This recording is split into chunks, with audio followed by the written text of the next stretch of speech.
Villarreal a réalisé un comeback historique et légendaire contre le FC Barcelone.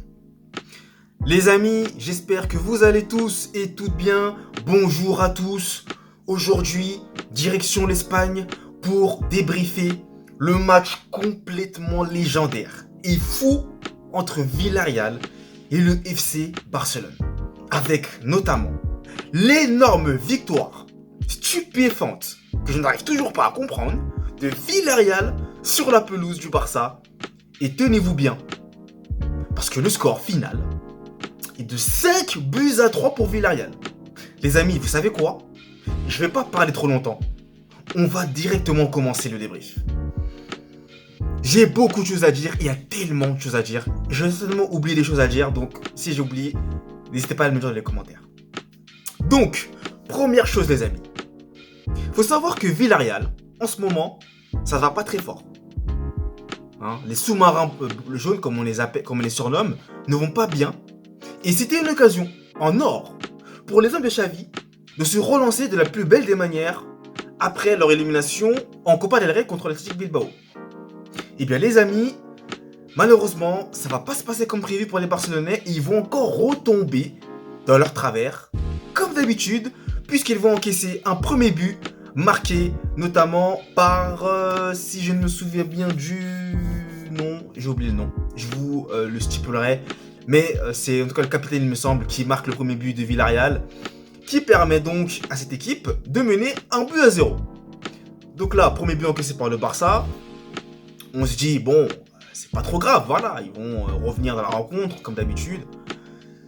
Ouais, comme d'habitude quoi, la routine. Eh bien figurez-vous que non, puisqu'en seconde mi-temps, Joao Cancelo, qui est revenu de blessure, perd un ballon et ça pardonne pas. Villarreal double la mise et mène désormais 2-0. Et là, c'est la catastrophe totale. Mais les amis,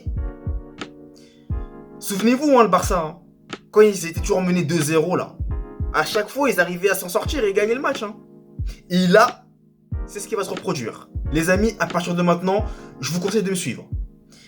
Premièrement, égalisation du Barça grâce notamment à un très beau but bien placé de Gundogan qui permet aux Barcelonais de revenir à 2-1. Puis, Pedri va égaliser pour le Barça. Donc là, 2 partout, super.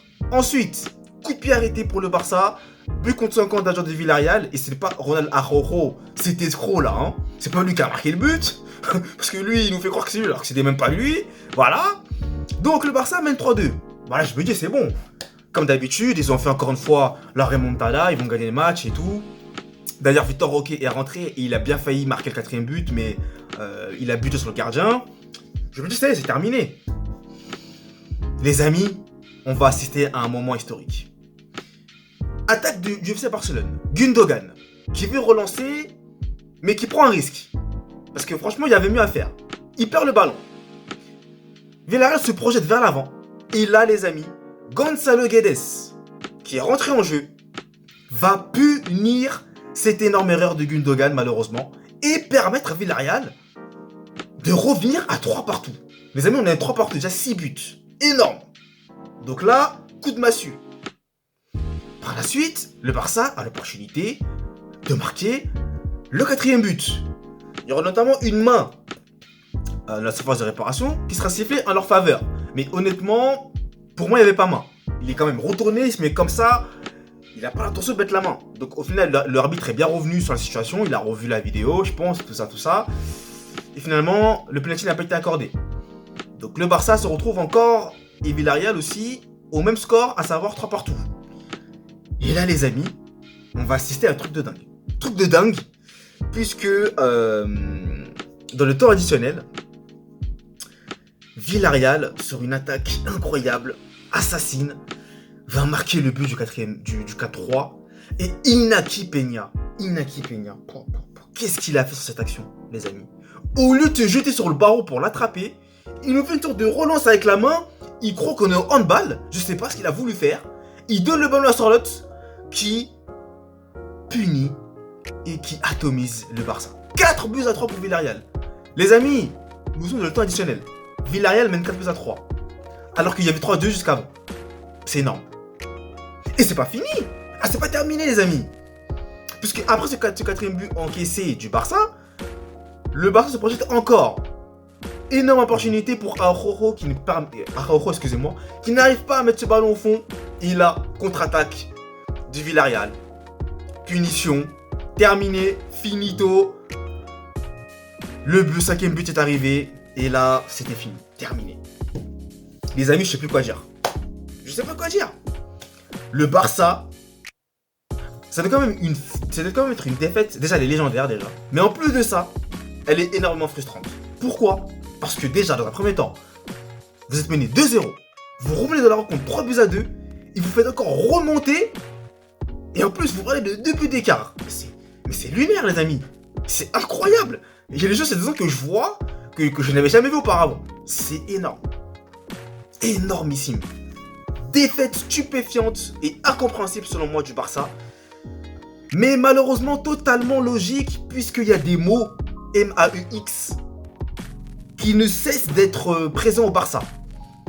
J'ai l'impression qu'on ferme les yeux alors que c'est devant leurs yeux en réalité, les amis. Là, c'est clairement symptomatique. C'est grave de perdre contre une équipe, sans manquer de respect à Villarreal, bien entendu, qui est dans une méforme en ce moment et qui parvient à vous mettre 5 buts chez vous, à domicile, devant votre public. Non, c'est pas possible, les amis. C'est pas possible. Donc là, je pense que je vais tirer la sonnette d'alarme. Le Barça est officiellement en période de crise, les amis. Ah là, c'est officiel. Là, faut tout changer. Ça va plus du tout. Hein. Ça va plus du tout. Non, là, franchement, c'est chaud. Hein. Ah, cette défaite-là, elle fait mal. Elle fait très très mal dans les têtes. Waouh! Franchement, c'était lunaire. Mais bravo à Villarreal, franchement, bravo. Parce que je ne voyais pas gagner ce match pour moi. Hein. Je ne voyais pas du tout gagner ce match, mais franchement, bravo. Waouh! Énorme victoire du Villarreal qui, par conséquent, est 14ème et sort de la zone de relégation. Et en revanche, pour le Barça, va falloir se poser des vraies questions désormais. Hein. Xavi, malheureusement, sa place est plus que jamais menacée. Hein. Là, de toute façon, c'est mort, les amis. C'est mort de chez mort. Et puis, écoutez, le Barça doit régler. Le Barça est malade, en fait. C'est triste à dire. Moi qui suis madrilène, je vous cache pas que ça me fait plaisir, mais de voir le Barça dans une situation comme ça, c'est limite très inquiétant. Hein. Clairement, waouh! Le Barça est très malade. Donc, les amis, vous ne savez pas s'il y a du changement, du grabuge. C'est totalement logique, totalement normal. De toute façon, il le faut bien. Donc les amis, je pense que j'ai assez dit de choses dans ce débrief. Hein. On va pas s'éterniser plus longtemps. Donc si vous avez apprécié et si vous avez aimé, le petit j'aime, ça me fait extrêmement plaisir. Le j'aime pas si vous n'avez pas aimé. N'hésitez pas également à me suivre sur ma chaîne YouTube. Merci à vous, ça fait extrêmement plaisir. N'hésitez pas également à commenter et à me dire ce que vous avez pensé de ce match complètement fou. Et n'hésitez pas également à commander mon livre disponible sur Amazon qui retrace notamment le parcours de Lionel Messi. Nous les amis, on se retrouve très très vite pour de nouvelles aventures et de nouvelles vidéos. Allez, peace!